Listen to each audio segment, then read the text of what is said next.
Well, thanks so much, Patty. And the first thing I'm going to do is we're going to move this podium off the stage because this is the last program of the day, and I have some constituents over in this area, and I want to make sure they can actually see and hear us all. So I want to welcome you all to the wine panel. I notice a few people have left.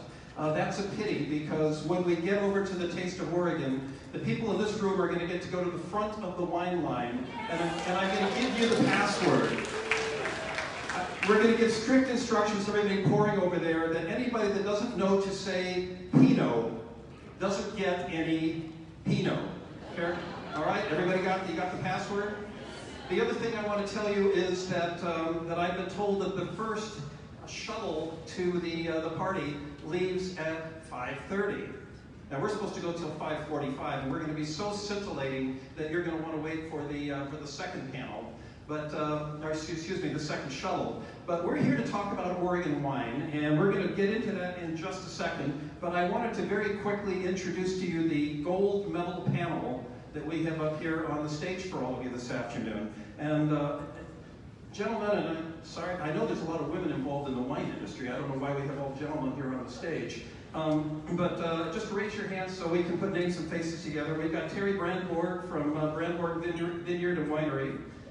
Representative Paul Holvey is with us this afternoon from the Legislative Wine Caucus. Justin King from King Estate Winery. Steve Marks, the Executive Director of the Oregon Liquor Control Commission. Mike McNally, President of the Willamette Valley Wineries Association and owner of Fairsing Vineyards. And Representative Ron Noble from McMinnville, again with the Legislative Wine Caucus. And my co-moderator this afternoon is my old and dear friend Jim Burno from Willamette Valley Vineyards. Jim, let's jump right into this. So this is the Oregon coast. Why are we here talking about wine? You know, first of all, I wanted to make sure I reminded all of the panelists to pick up your mic when you speak and hold it directly about 2 inches away from your mouth so that the media folks can pick up the voice and everyone can hear that's here.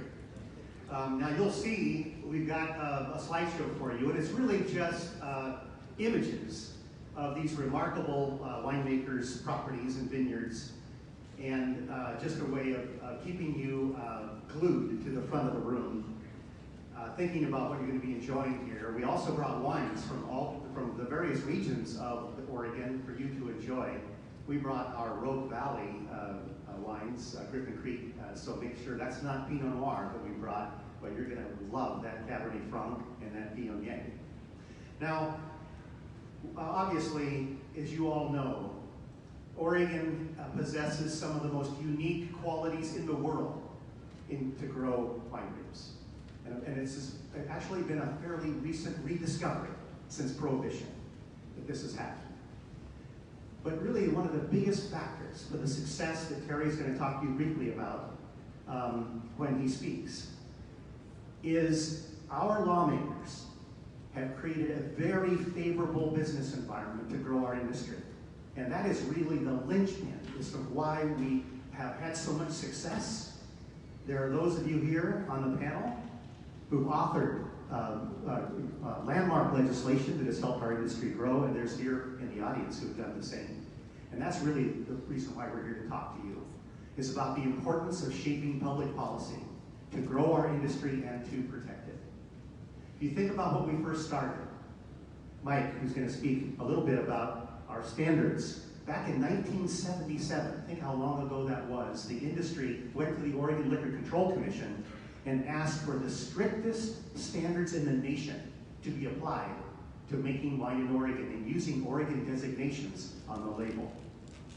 Following that, in 1983, we went to the Oregon legislature and we adopted the highest tonnage tax on grapes in the world so that we could fund research in viticulture and enology at Oregon State, as well as promotion to tell the world about the remarkable Oregon wines.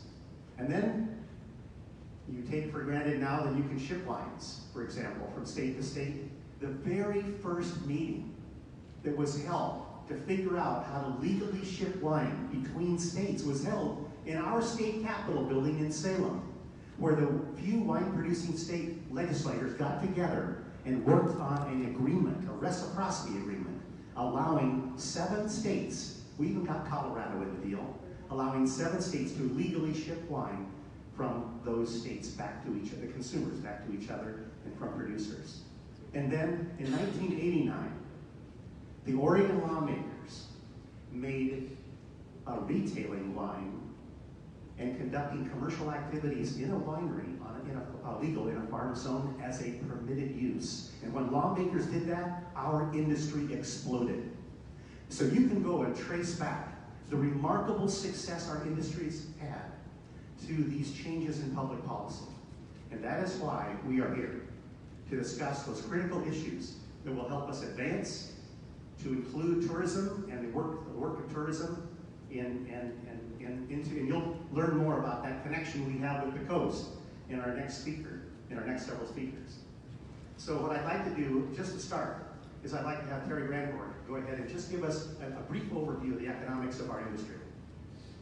First of all, thank you all for sticking with it this long this afternoon. It seems like it's been a really long day, but there's booze and food in an hour and a half, so it'll make it worthwhile to you. My wife Sue and I relocated to Elkton, Oregon in 2002 and opened Brandborg Vineyard and Winery, having discovered that the same varieties that we worked with primarily in California, Pinot Noir, Riesling, and Gewürztraminer, had been grown there since 2002. And once we learned of that and visited Elkton, it was pretty much love at first sight, which is not unlike how I met my wife at a wine tasting in Jackson, Wyoming in 1998, but that's a longer story I can't get into. We moved, and one of the motivations is I'd had a long fondness for the Oregon wine industry. I had friends who lived in the Umpqua, and I visited that going back to the 80s and got to meet some of the pioneers from that area. And in California, I'm making wine in rented warehouse space in Richmond, and I got an invitation to IPNC in 1994. And I loved everything about the Oregon industry, so it's been great. So it's been really gratifying to see it grow. The Oregon Wine Board has retained Full Glass Research to do some economic impact studies over the last few years.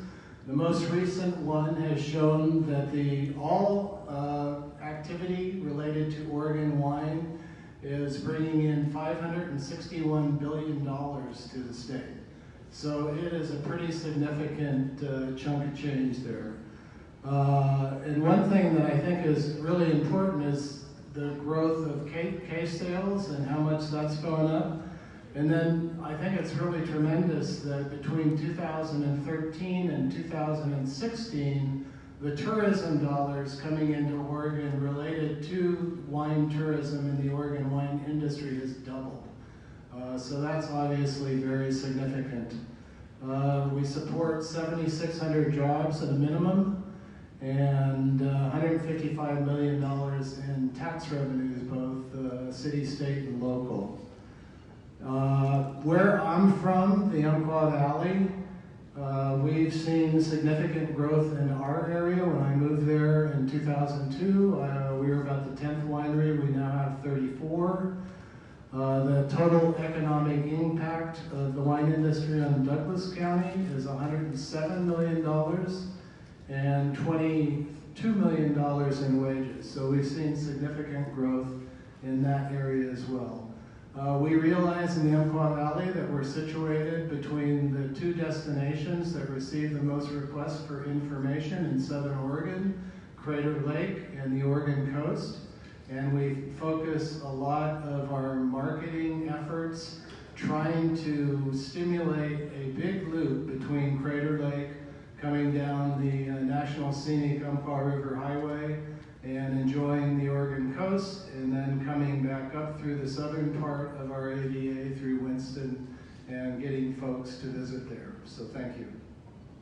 Well, thank you so much, Terry.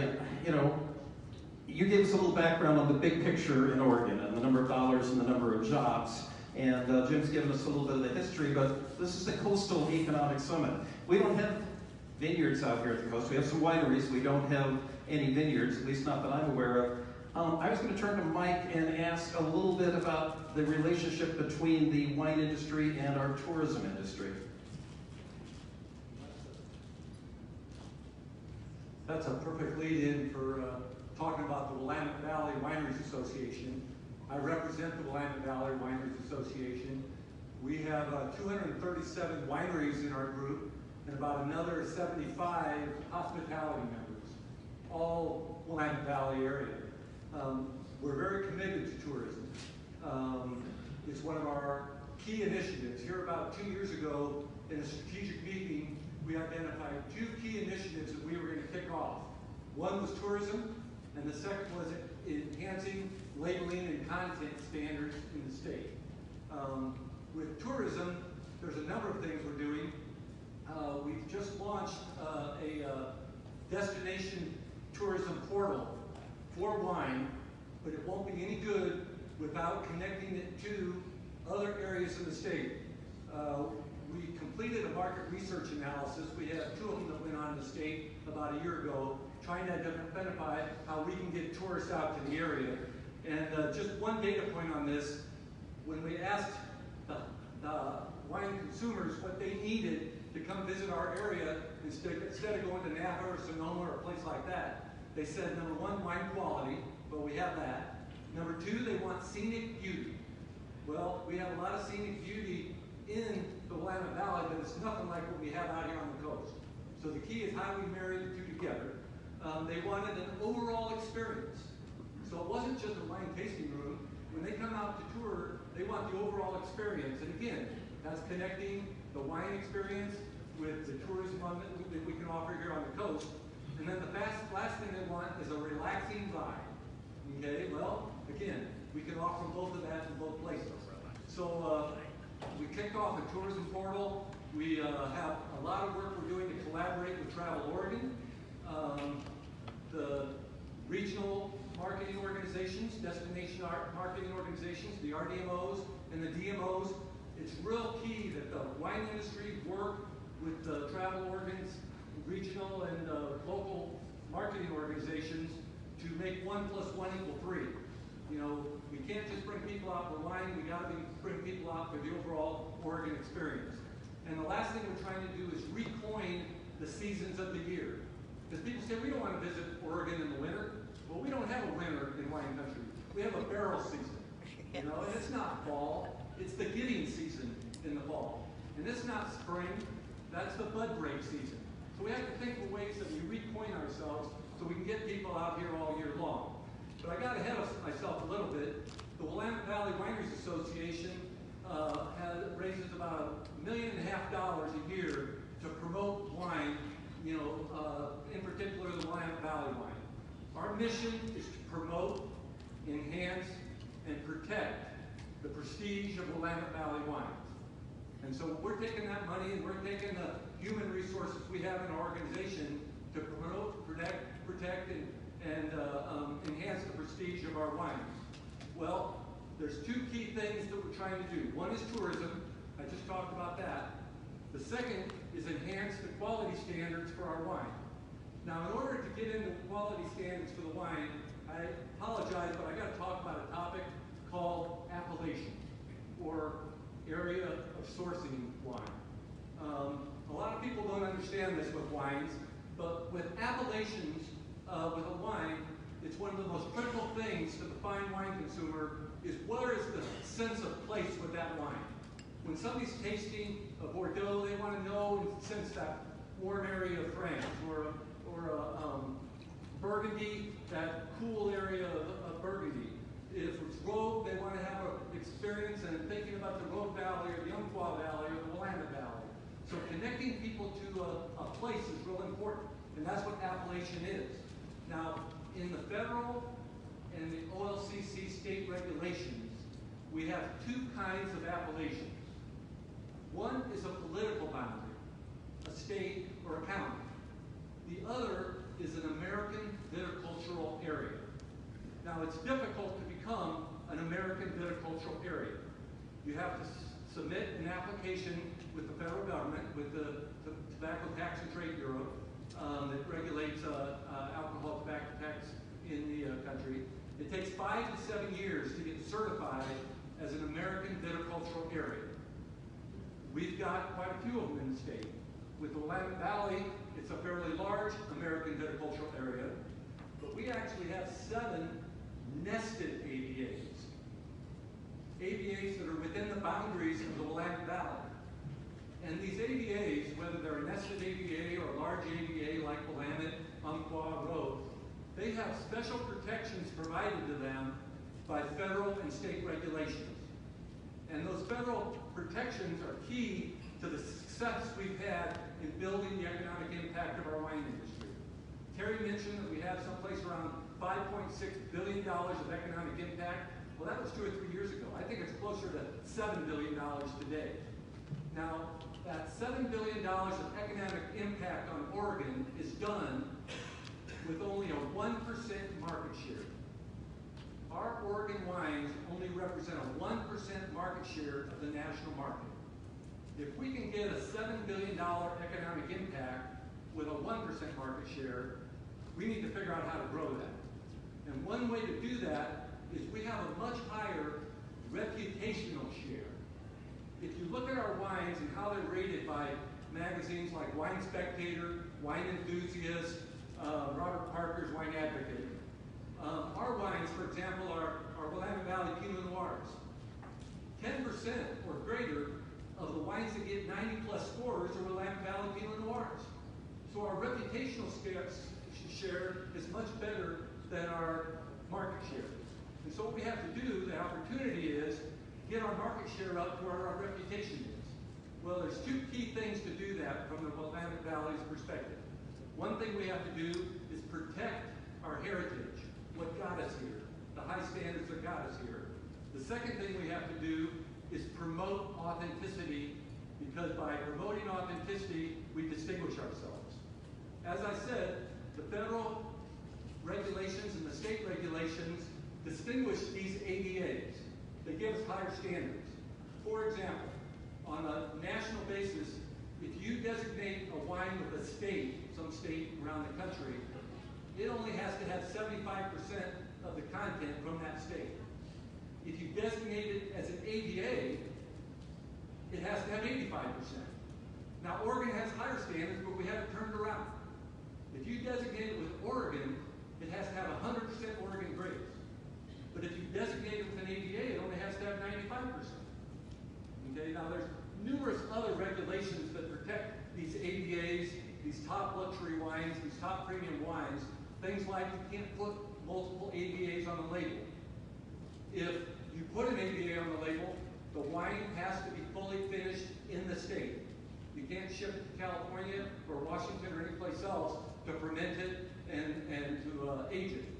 And so those protections are one of the things that have allowed us to build this high reputational share in the state. Well, one of the things we've done as the Willamette Valley Wineries Association said we need to up these. If we can increase these standards, it's going to build more recognition for our brand and help us build that market share closer to where our reputational share is. And so we proposed a number of things. A bill, Senate Bill 829, passed here recently, and that requires that our nested AVAs, now this is just the Willamette Valley, we're not forcing this on other places in the state, but if you have a nested AVA like our wines, Marianne and my wines, where we say Yamhill Carlton, a nested AVA, we now have to also put Willamette Valley on the label. We believe we need to have a big enough region to have scale nationally and worldwide, and we're going to co-brand with Willamette Valley. The other thing we want to do is move up the variety content standards. Across the country, you only have to put 75% of Pinot Noir in a wine if you call it Pinot Noir. Our standard is 90%, and we want to move it higher. We want to move it to 95 and eventually to 100 and state what other varieties are on the grapes. And finally, we want to do what we had 11 years ago, and if it's a AVA designated wine, we want it to be 100% AVA content. And those are the initiatives that we've been suggesting in the legislature, that we've been working with the OCCES for, and I appreciate your time and your interest in Oregon and Willamette Valley wines.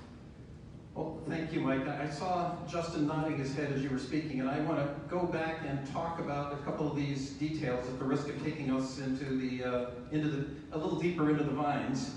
And then I'm going to bring some of our legislators in. But my question, Justin, is Sick. Yeah.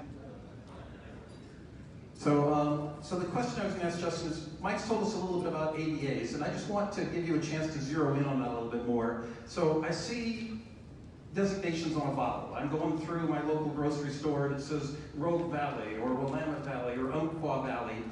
What does that mean in terms of the content of that bottle? Can I list more than one of these AVAs on a bottle? What's the whole story there when I, as a wine consumer, sees these things listed on a bottle that I'm thinking about buying? So I think Mike did an excellent job of illustrating a lot of that. I would say, to condense it, I would say that an AVA is about more than just where the fruit came from.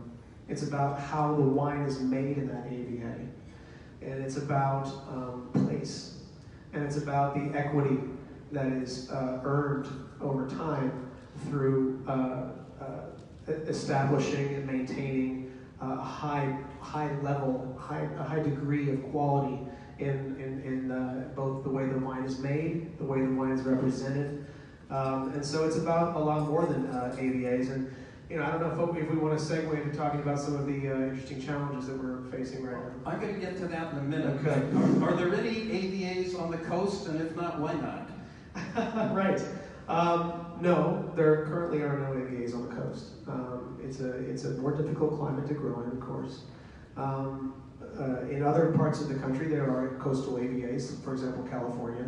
And so I think that coastal AVA or coastal vineyards as a sort of terminology, marketing terminology, gets used liberally sometimes, but it's really not applicable to Oregon.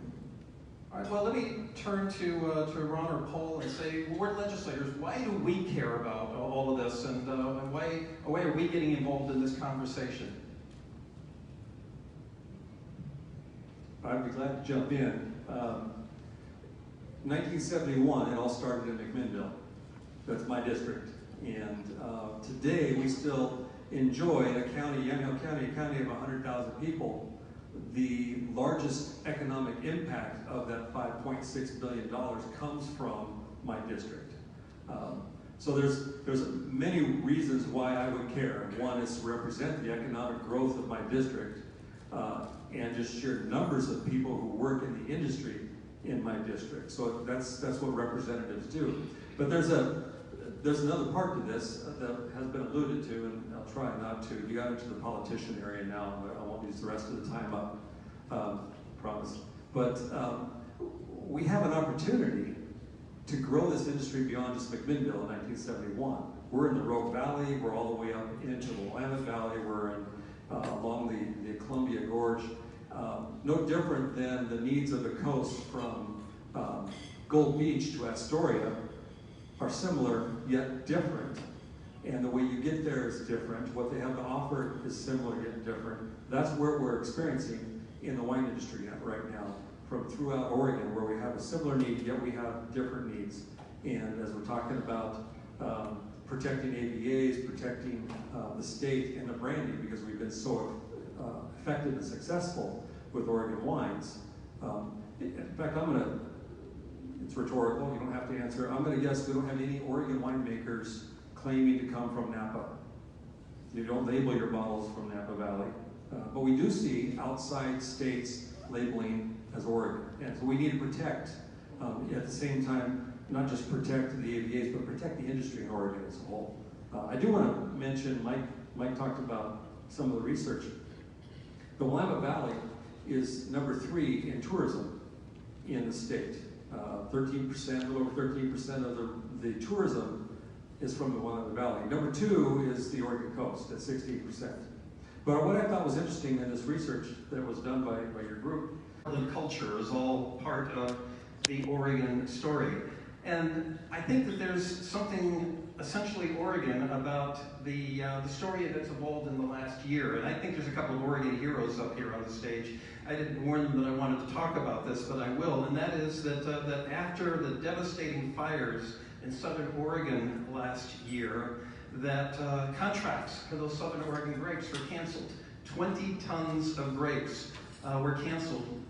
2,000 tons of grapes were canceled just at the beginning of the harvest season, which meant that those growers were left to either harvest those grapes with nothing to do with them, or to leave them to rot on the vine. And the Oregon wine industry stepped up in the face of that crisis and came up with a typically Oregon solution. And I just wondered, Jim, do you want to speak to that?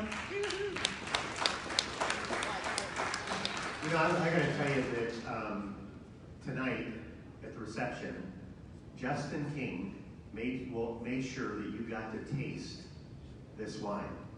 So he brought Oregon Solidarity Pinot Noir.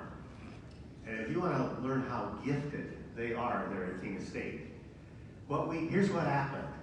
These contracts were canceled only days before harvest. The growers down there, many of them were just family farmers.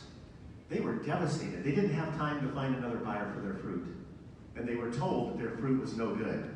Well, smoke taint from the wildfires. Well, Justin King's dad, Ed King, called me and he said, Jim, he says, we've got to do more than just bring in a little bit more fruit because the problem's too big. We have to create a solidarity vintage, a product we can go out and make from all of these grapes as much as we can rescue so that we can raise money. All the net proceeds going back to the Rogue Valley vintners. And so it's the first time ever that we're aware of that winemakers collaborated between wineries. And so think of that. Think about having like 4 very spirited chefs in your kitchen with all the knives out on the counter. Think about that. So we had Jason Lett step up from Winery Vineyards. We had J.P. Ballet from Sylvan Ridge. Ed King, Justin King stepped up from King Estate and Willamette Valley Vineyards. And we made these wine at 4 different locations, trying to figure out how to fit these grapes into our cellars and also deal with this issue of this scare of smoke taint. Now, there were some of the grapes that were affected, but actually most of them were beautiful. But the some that were, it's a lot of talent, a lot of winemaking talent, especially the talent of King Estate, who made most of the Pinot Noir, which you're going to get to taste tonight. So I'm telling you, I'm really proud of my colleagues. Actually, Dave Gomberg actually went down and helped us harvest grapes. We had to get a volunteer crew. In fact, Senator Ron Wyden, Senator Merkley sent their staffs out to help us pick grapes. We had Alan DeBoer, Senator retired now, come out and help us pick grapes, and Gary Leaf got in his pickup from Roseburg and drove all the way down to pick grapes with us. It was an amazing effort. So here's the thing that's kind of cool. This Oregon Solidarity wine, which we made a rosé, which is sold out, Chardonnay, which is sold out, and now Pinot Noir, which has been released in August. This Oregon Solidarity wine has been nominated for consideration to receive one of the most prestigious awards in all the world of wine. They're called the Wine Star Awards, awarded by Wine Enthusiast magazine. And so it's an honor just to be nominated for consideration. So our Oregon Solidarity wines may win the Innovation Award of the year, and I'm sure Justin's going to go to the convention to decide to find out who actually did win. But it's a tremendous honor. It's a tremendous spotlight on Oregon. And what it does is it shows people the difference between the people of Oregon and how they do business elsewhere. In Oregon, we have each other's backs. That's right. And you see that in how we work together and how lawmakers, Republican and Democrat, work together to figure out how to build our industry. So it's just a very proud moment for all of us. And I want to say just a little something. Jim is very humble, but it does speak volumes. I think that when these growers down south realized their situation, who was one of the first people they called? It was Jim Burnell. And Jim Renaud helped gather the rest of the industry to come around, this issue and work together. So I think you deserve your own applause, sir. So.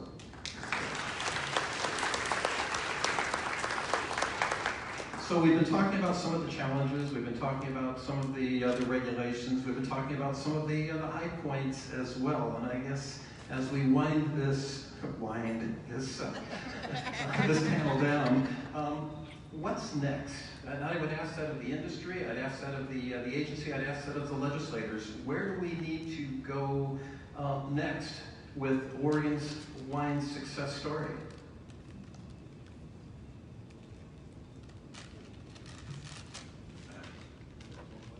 Yeah, heaven help us, they said that they handed the microphone to me. Where do we go next? Well, I think from the legislature's point of view, we want to ensure that there's fairness, as I said at the beginning, that we're not offering some sort of disincentive to produce wine in Oregon by looking the other way while our grapes that are being produced in California or somewhere else aren't paying the same amount of tax. It then becomes cheaper for them to ship our grapes somewhere else and make them somewhere else, and we don't want that to happen. So that's really primary, but I think the other piece of this is we want to defer to our agency and our industry to see how much of this they can fix themselves and where they need the legislature's power and authorizing statutory authority to go as far as they need to go, that we can legally go. However we can figure out how to do that, that we're going to be there to offer that legislative assistance, whether it's dealing with the other states or crafting new legislation or redoing our revenue just a little bit here and there, to make sure that we're really supporting Oregon wine primary and first. But we're going to, I think, sit back and listen for the agency and the industry to come back after the listening tour. They get together and come back with some recommendations for us. And so we're going to be anxious to hear what those are, because this is a problem that needs to be solved sooner rather than later, because it's not just costing the industry, it's costing the state money as well. And we need to keep moving forward and make sure we have a vibrant wine industry that's growing, because it deserves to grow and deserves its own acclaim. So let's just pass the microphone down. Yeah. Yeah, I've got three things that come to mind when you say that. The first thing is, the solidarity story is wonderful, but it didn't take care of 2,000 tons of wine. And that smoke-affected grapes is a significant impact. And how do we deal with that? Well, we have an Oregon Wine Board. We have grape taxes to go to the Oregon Wine Board that does research. We've got an Oregon Wineries Association that promotes all of Oregon wines. Those two groups, the Oregon Wine Board and the Oregon Wine Grower Association, have to be maintained and secured and make sure they can keep doing the research we need on grapes and the promotion of Oregon wines. So protecting those is a key part of the story. Second, I think we need to continue to enhance our variety content and our ABA content in our wines. I think we can do most of that with the OLCC, quite frankly. And we may work through it over the next year or two, and maybe it's just Willamette Valley, or maybe there's a set of standards. As we were doing the listening tours, we had a couple people from Umpqua and Rhodes saying, hey, we'd like to see the rules changed a little bit for us. We're a warm climate, and we need some of these varieties to have more flexibility and quality. So we need to be able to do that for them, okay? And the last thing I would say is we need resources in this agency. We need to have wine policy experts, and we need to have people in computer systems. The computer systems are using archaic because they haven't had the budgets to increase them. So whether it's continuing to take care of our existing OWA, OWB, whether it's increasing our standards, or whether it's supporting the protection of our industry, those are the three things I see.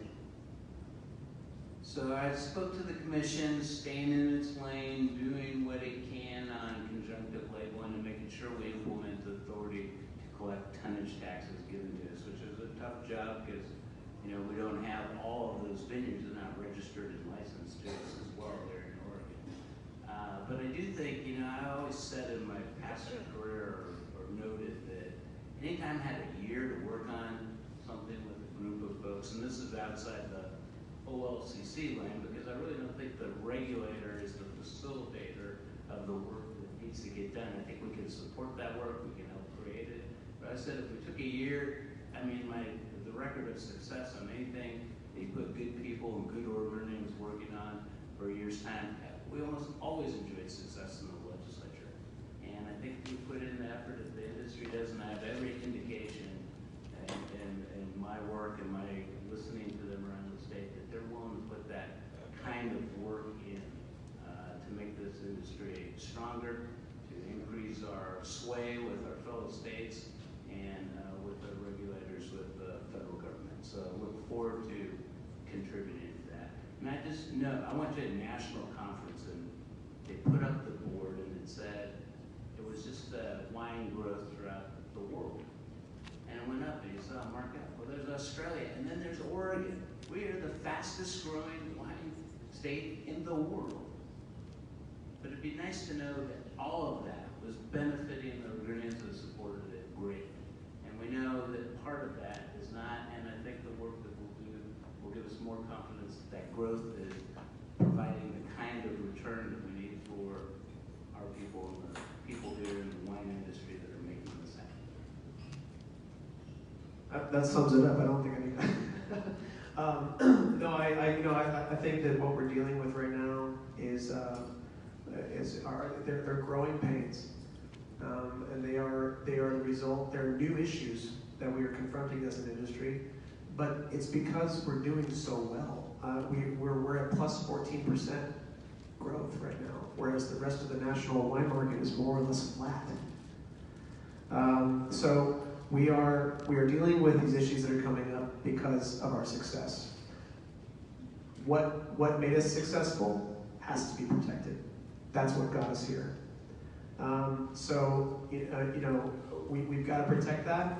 We've also got to make sure that we maintain an environment where folks, growers in particular, can sell their products, can be successful, can have a thriving business. And so it's going to be challenging, but we can address it within the industry, working with our agencies and our legislators. We also need to address it as wine producers. How is the industry changing? Is the industry changing in a way that we need to respond better to? And for King Estate, we have distribution in all 50 states and a couple dozen other countries. We are seeing a picture in the national market that's changing. And we are also, in addition to doing the work, I serve on the Oregon Wine Board as well. In addition to doing the work of crafting new policies or crafting new legislation, we need to be creating products that can also answer new types of demands, different levels of the market. But we need to do it the right way. We need to do it the Oregon way, the way that every Oregon winery has to do it.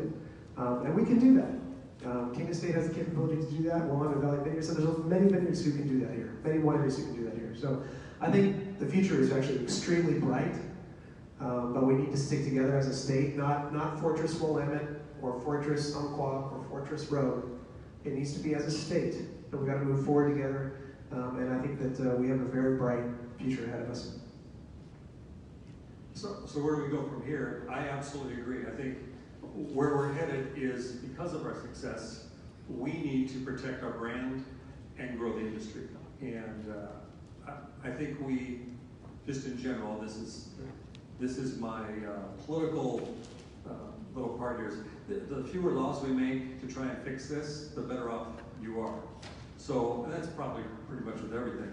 But so I'm looking for the industry to figure out a way to continue to grow, to continue to protect the Oregon brand, so that we can have a vibrant wine economy and a vibrant tourism economy and continue to grow. More than willing to help the industry with whatever the legislature needs to do to help protect that. It may come in the form of funding for Director Marks, who's dealing with not only wine, but beer and marijuana and a whole host of new things in this state. He's got his hands full, and it may take some of that, but I think that's where we're headed. You don't find many climate change deniers in the wine industry. Yeah. It's a fact globally that viticulture is moving up in both latitude and altitude. I've attended a couple of international cool climate symposiums over the years and sat next to people in the grape industry from Scandinavia now. Visiting England a couple of years ago, that industry in southern England was largely a sparkling wine industry, but now they're starting to make still table wines that were absolutely wonderful and delicious. I think here in Oregon we have a unique situation where we are making, as we've been talking about, some of the fastest growing categories of wines in the country that are still outpacing others. I think we have a situation where we have overproduction in grapes currently, and we have less than adequate winery capacity to take care of all of those. Oregon is ideally positioned right now for mergers and acquisitions and new people coming in. I believe that having people come into Oregon and process grapes here in the state would benefit the state tremendously, and they would be doing it the Oregon way.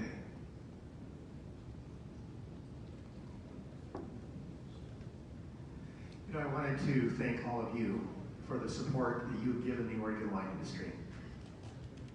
Mostly through your consumption, but also for the work you've done, all of you have done, in shaping public policy, for the bills you've sponsored, for the floor speeches you've made, and the things that yet have to come to continue to grow our industry. You know that if we just work a little smarter together with our tourism organizations, we get a lot more bang for our buck in all those tourists that are coming to Oregon to try our wines and have the full Oregon experience, which includes the Oregon coast. And so that's one of the things that Mike has stressed, and I think that's definitely one of the things we can, for very little effort, can get a lot more bang for our buck working with you to drive opportunity on the coast. So we'll be reaching out for you because we'll need your help. Not all of these pieces of legislation or changes in policy will be unanimously supported. Representative Holvey mentioned that we actually had quite a disagreement in the industry over the changes in land use policy that allowed us to serve food with our wine in our wineries. And in fact, it was the Rogue and the Umpqua and people like myself and the Kings that were fighting for that change. And we had pretty strong opposition from the traditionalists in the Willamette Valley. And frankly, the Rogue and the Umpqua and the South Willamette won that argument. And we're glad we did, because now hospitality opportunities in these wineries, including those that oppose the legislation, have greatly enhanced. And our tasting rooms are full of tourists, who then, the next stop is going to be Florence or Seaside, Garibaldi, Astoria, Newport. So that's what I have for you. I'm really proud of all my colleagues here. David, thank you so much for moderating this conference. Thank you, Jim. And you know, we've gotten a little deep into the issues of the wine industry. I hope that when you have your wine summit next year, that you have an extended conversation about vacation rentals and the challenges of highway traffic on a weekend and a lot of the different kinds of topics that we deal with here at the coast. But the big message here is that the wine industry and the beach industries are wedded to each other, that we augment each other, that we're all in it together. And I think that's an important part of the story that people take home tonight. I began this final conversation by asking, where do we go next? And the answer to that is that we're going to a taste of Oregon and to get a glass of wine next. So I remind you that's over at the Florence Event Center. And there are shuttles, and we will be convening there tomorrow for our panels. But I want to thank all of you for staying with us to the end of the program this afternoon. Remember what I told you: if you say Pinot when you go up to a wine table, they'll give you an extra large pour. So, And I want to thank this gold medal wine panel that's been up here this afternoon for sharing their perspectives with all of you. So thanks so much, everybody, and have a wonderful time this evening. Senator Roblin, I just want to make sure you know that Rosie made sure we properly issued